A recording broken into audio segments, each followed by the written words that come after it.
Good afternoon, or actually just about evening, from Haskell Hall at the Episcopal Church of the Redeemer in Ruston, Louisiana. This is session 5 out of 6 on Christianity 101. We're interested in giving people an understanding of the Christian faith, and also we are giving people an understanding of the Christian faith from our Anglican point of view. Namely, this is an Episcopal church, and therefore the Episcopal Church in the United States is the one and only province of the Anglican Communion in the United States of America. So this is Christianity 101, and it is being taught from an Anglican or Episcopal point of view. This is section 5 out of 6, and I have another video of the Holy Eucharist, and we may use that one as session 6. We'll work on that. Today we are dealing with Anglicanism today, namely how has Anglicanism done its thing? How do we practice our religion? How do we structure the church? And in particular, what are the particular things or the distinctive things that make us Anglicans, or things that we have in common with other Anglicans around the world, and especially with other people who are members of the Episcopal Church in this country. You've seen this slide in the eras in the history of Christianity. And then our session today will study the growth of Anglican churches and the development of the Anglican Communion. In particular, we'll spend a good bit of time on the polity of the Episcopal Church. What is polity? Polity is the standard and technical term for the way a church structures itself in terms not so much of doctrine, but in terms of how the church is structured and governed. And so the government of the Episcopal Church is what we call the polity of the church. And so here are the things that I'm going to try to cover today. I may not get all the way there, but I'll get as far as I can. Many people think that the Church of England became what it was primarily under King Henry VIII. Well, yes, it's true that Henry VIII, along with his advisors, including Thomas Cranmer, Archbishop of Canterbury, did engineer the break with the Roman Catholic Church. What is very distinctively Anglican is our book of liturgy, which is called the Book of Common Prayer. And Cranmer wrote the first 2 books of Common Prayer, which were passed by Parliament in 1549 and 1552, not under Henry VIII, but under his son, King Edward VI. After Edward VI died, he became king at the age of 10, and he died in 1553, I believe. So he did not reign a long time. And so after him, there was Queen Mary, quite appropriately called Bloody Mary, because she was bloody. And her advisors persecuted people who did not want to be a part of the Roman Catholic Church. But after Queen Mary died, Queen Elizabeth I came to the throne. And Anglicanism really became what it was really going to be under Queen Elizabeth I. Queen Elizabeth I became the queen in 1558. Queen Mary, Mary Tudor, who was the daughter of Catherine of Aragon, who was Roman Catholic, had persecuted many Protestants and had sent as many as 300 Marian martyrs to be burnt at the stake for heresy. And so she undid the development of Anglicanism during her short reign. And thankfully, when Elizabeth I came to the throne, Elizabeth sought to put England on a middle course neither extreme Protestantism nor Roman Catholicism. And so Parliament issued the Book of Common Prayer again, which had been suppressed under Bloody Mary, but it was issued again in 1559. The BCP took out some of the more extremely Protestant features of the 1552 prayer book, such as the notorious Black Rubric, which denied the real presence of Christ in the Eucharist. By the way, when the priest gives people communion in the 1549 prayer book, the priest says, "The body of our Lord Jesus Christ, which was given for thee, preserve thy body and soul unto everlasting life." And so that affirms very strongly the real presence of Christ in the Eucharist. In the 1552 prayer book, instead of that sentence, the sentence that was used was, "Take and eat this in remembrance that Christ died for thee, and feed on him in thy heart by faith with thanksgiving." As if to say, take it in remembrance that Christ died for you, and feed on Christ in your heart, which does not really affirm the real presence. And so in the 1559 prayer book, both sentences are there together. "The body of our Lord Jesus Christ, which was given for thee, preserve thy body and soul unto everlasting life." And then the second sentence is there as well. "Take and eat this in remembrance that Christ died for thee, and feed on him in thy heart by faith with thanksgiving." And so the two sentences together are a little bit ambiguous. The first sentence, of course, strongly affirms the real presence of Christ in the Eucharist. And the second sentence does not really. And so Elizabeth tried to maintain a middle course. And so in the 1559 prayer book, those two sentences are there together. In the Episcopal Church in the United States, we are the result of missionary efforts. The first missionaries were sent by England, and there was a Society for the Propagation of the Gospel in Foreign Parts, the SPG, and the Anglican Church was planted in the New World. And after the Revolutionary War, 9 original dioceses were formed, followed by many others.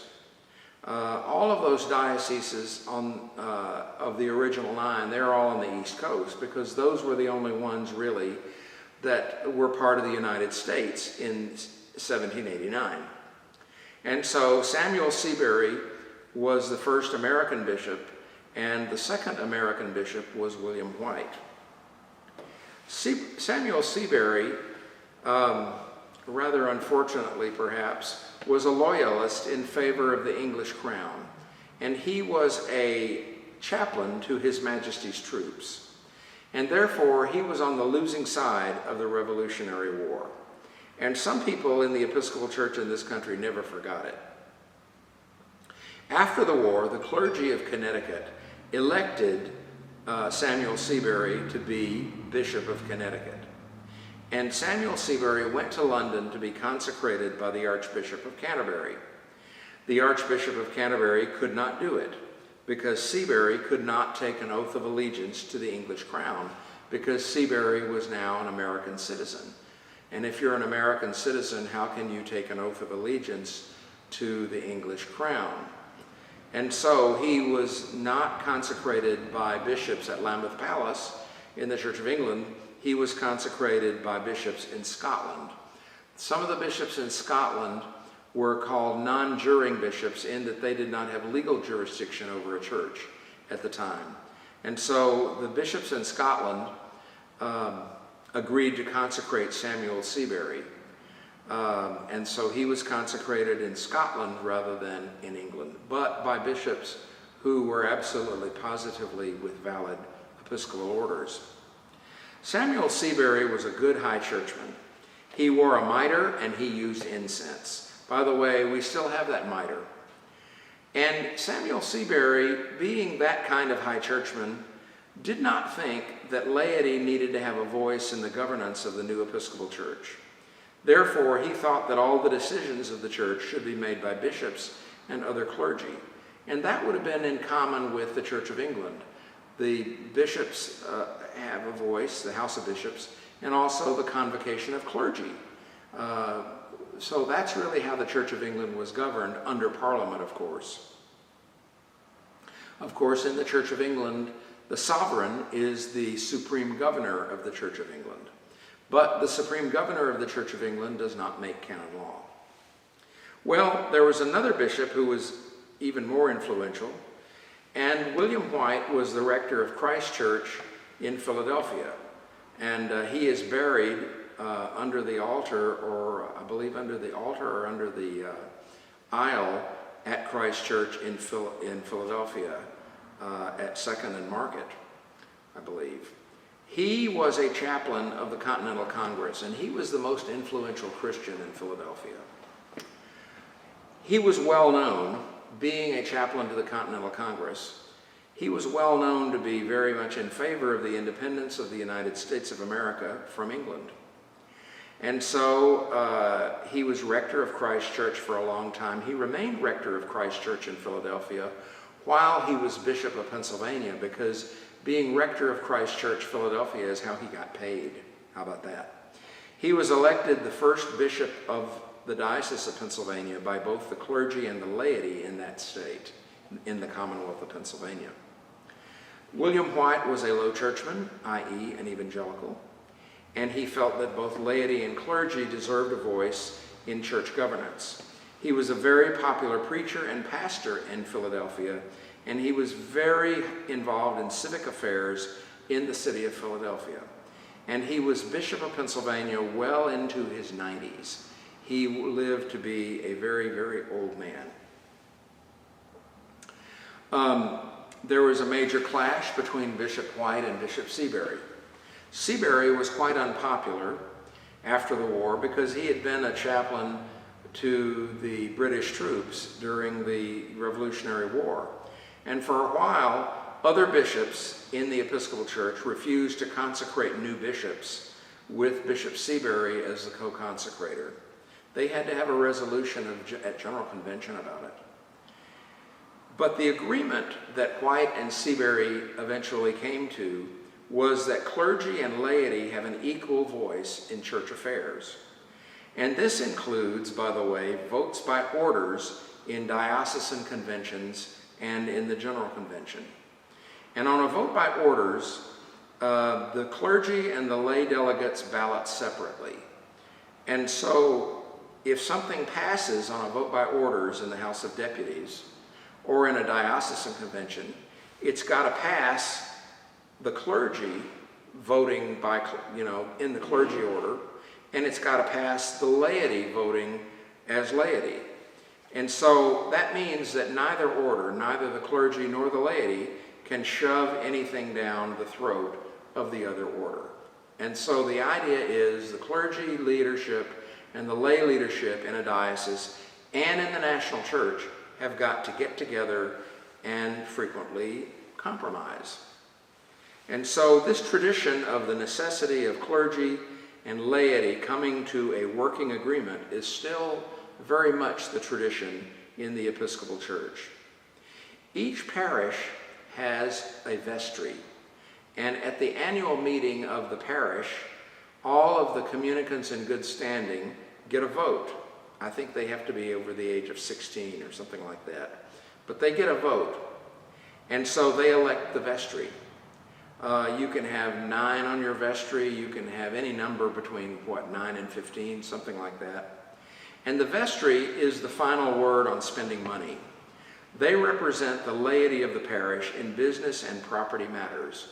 And the vestry is the group that represents the laity of the parish in the relationship between the parish and the rector. The rector of the parish is a priest that the vestry has elected to be the rector. And the rector of a parish is in charge of the spiritual life of the parish. The rector, who must be a priest, if you are a deacon, you cannot be a rector. But the rector has the final say in connection with liturgy, worship, and church music. And the rector is in charge of the provision of Christian education in the parish. And anything that pertains to Christian education or Christian formation, as it is now called, and liturgy, worship, church music, anything like that, the rector has the final word. The rector is elected by the vestry and is the presiding officer of the vestry, and usually, in most parish bylaws, can vote. The vestry is elected by the people at the annual meeting, usually to serve in terms. Most Episcopal churches have vestries of 12, and they elect 4 each year, and they serve a 3-year term. And a lot of parishes, like our parish, elect 3 per year, and they serve a term of 3 years, and therefore you have a 9-member vestry. A 12-member vestry can't do anything that a 9-member vestry can do. A vestry of 15 is appropriate in a really, really, really large parish. General Convention is the term for the national chief decision-making body in the Episcopal Church. And when the church was formed in 1789, the term general is the Episcopal Church term that means the national church, not just any one diocese. And so it's official when it has come before General Convention and passed both houses of General Convention. For a while, there was not a separate House of Bishops. And so General Convention was one house for a little while, until they had bishops. And then, so the senior house of General Convention is the House of Deputies. And the junior house of General Convention, at least in terms of time and of existence, the junior house is the House of Bishops. And one of the things that is interesting is that the House of Bishops, the bishops run the church, and the bishops meet at least once a year, if not twice a year, but the House of Bishops cannot make any permanent rules for the church. The bishops cannot make a new canon law or enact a change in the constitution of the church or change the Book of Common Prayer. So in anything that is a permanent rule in the church, we call that a canon law, and that has to be agreed to by the House of Deputies as well as the House of Bishops. We have the canons, which have to be agreed to by one General Convention in both houses, and then we also have the Constitution of the Church, which, if you make a change in it, it has to pass one General Convention in both houses, and then it has to pass another General Convention 3 years later in both houses. So we make it hard to amend the Constitution of the Episcopal Church, and we make it very, very hard to revise the Book of Common Prayer. It is usually thought to take between 9 and 12 years to make a new Book of Common Prayer in this church, which is far too long. But in General Convention, each bishop of the Episcopal Church has a vote, whether they're retired, whether they're a bishop suffragan or a bishop diocesan or a bishop coadjutor, they all have a vote. And each diocese has 4 clergy votes. At General Convention, the clergy who are not bishops, as well as the lay deputies, sit in the House of Deputies. And so each diocese has 4 clergy deputies and 4 lay deputies.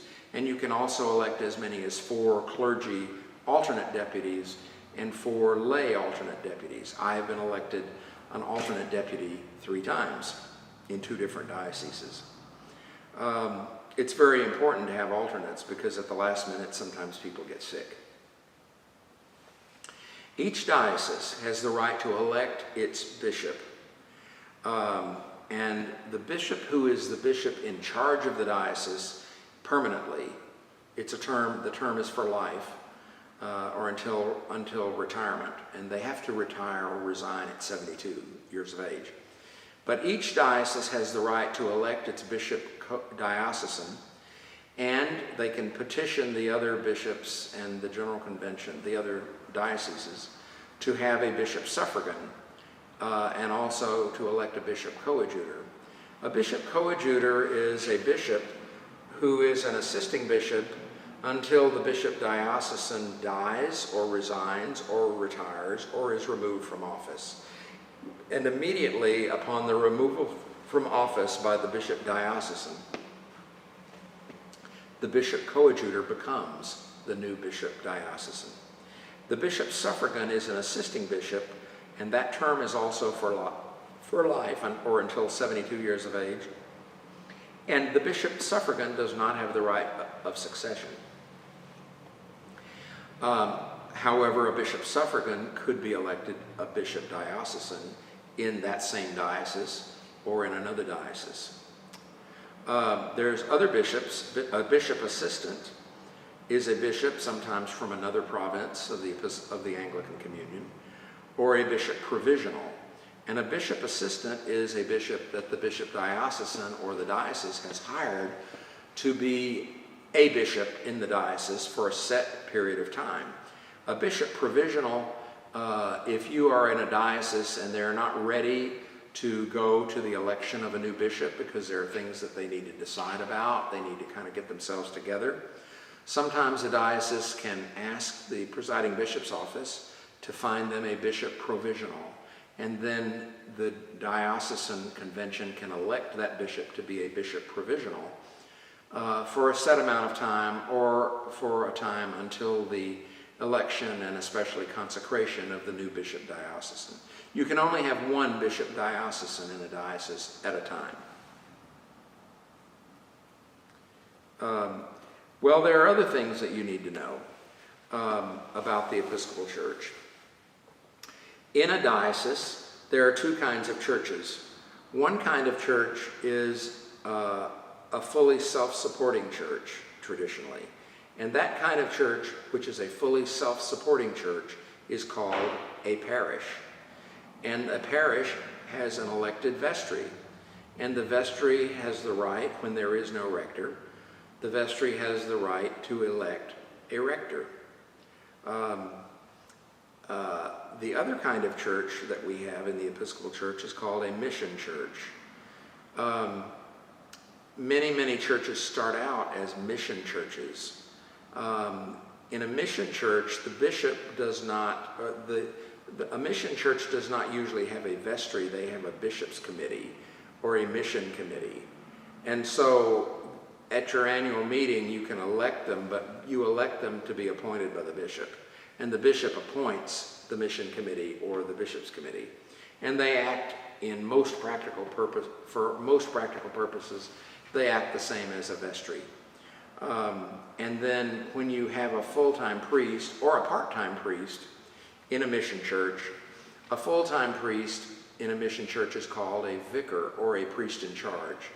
A part-time priest is most likely called a priest in charge. And so the only difference between a rector and a priest in charge is that the vestry elected the rector. And the rector can serve until he or she turns 72 years of age, at which time he or she will have to resign. Now, you can serve after that, but you can only serve for limited amounts of time. You can even serve in the same position, but usually you would serve only at about 6 months at a time. But if you happen to be a priest, and if you've been the rector of a parish for a long time, after about 15 years or so, the priest could really use a change. And frequently the parish could sometimes use a change. This is not always the case. There are studies that have shown that when parishes are growing, most of the time parishes grow after the rector has been there more than 7 years. So, that's a good question.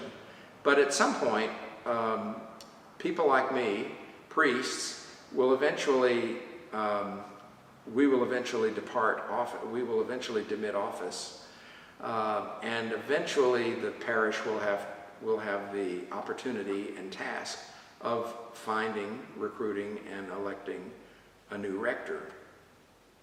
And of course, in order to have a new rector, the parish has to have enough money to support a full-time priest, or they have to be able to support a priest possibly part-time, and you might share a priest with another parish or something like that. But of course you have to pay the salary. Usually the diocese has a diocesan minimum salary. They have to either supply the priest with a rectory, which is less common these days, or give the priest a housing allowance, which is much more advantageous to the priest, let me put it that way. And then they have to reimburse the parish for, like, if you get in your car and you go somewhere for the church. And we use the IRS figure for mileage. I am not a rector because I retired in July or August of 2020, and I'm serving temporarily as a priest in residence. And priest in residence means I'm not canonically in charge of the parish.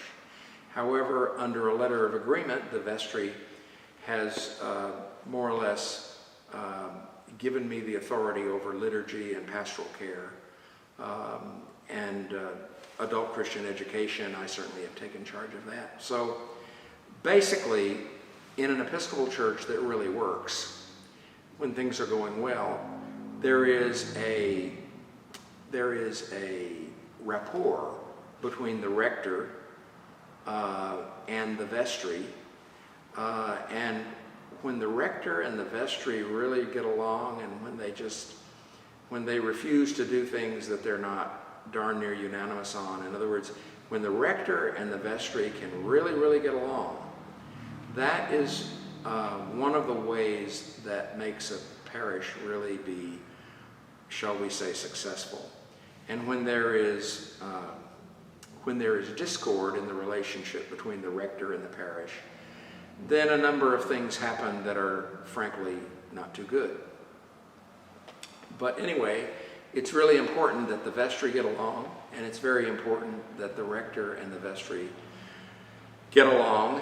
That doesn't mean that they agree 100% on everything, but it means that they're able to forge a working consensus.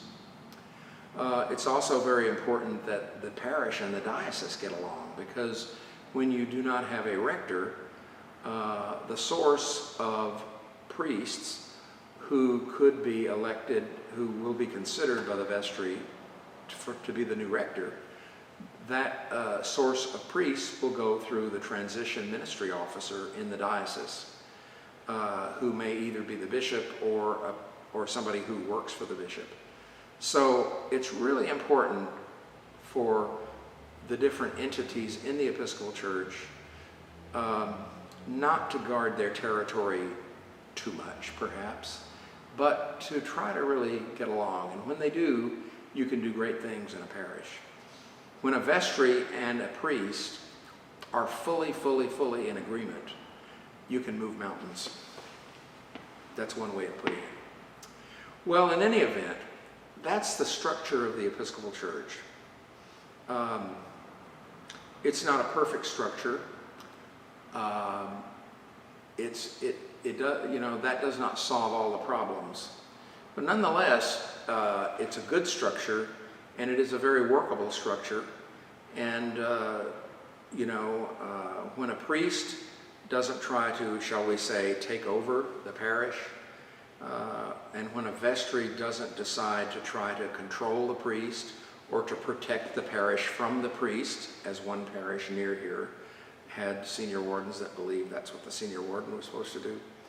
When we kind of allow each other to do our ministries, the Episcopal Church can work very well. And when we try to take over other people's ministries and control them, it just doesn't work very well. Well, anyway, that's, in a nutshell, that's the polity of the Episcopal Church.